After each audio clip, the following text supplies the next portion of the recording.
One time in sixth grade, my grandmother was my substitute teacher, and she got in a fight in my class with one of my classmates. Like she was scrapping. So it was a regular day like any other day. And I walked in thinking the teacher was going to be there. And they tell us we're going to get a substitute. So I'm like, oh, great. Substitute days are always the best days. But then in walks my grandmother. And my grandma don't play that. Okay. So I knew we were going to be doing work all day. And I was disappointed. And I've never had my grandmother be my substitute. But it felt like some sort of a breach of contract. Because I'm not supposed to see my family at school. Right.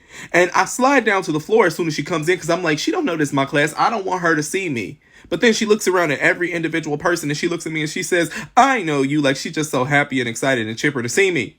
And I'm like, no, now everybody's going to know that you're my grandmother. So she goes into a long story of telling everybody how she's my grandmother. And I'm like, little kids like to make fun of other kids for having mothers and grandmothers and stuff. It makes absolutely no sense, but they still like to do it.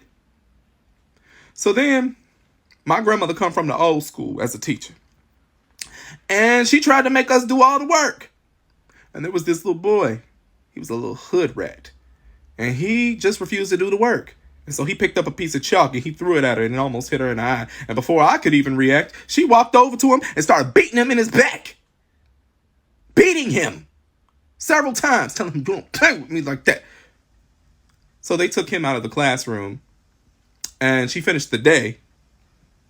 And she never was a substitute teacher again. She said, I'm getting too old to be a substitute teacher. I was like, yeah, you are. Please don't ever do it again. I'm not saying I'm thankful that he threw the chalk at her, but I am thankful that she was never my substitute again. I'm thankful.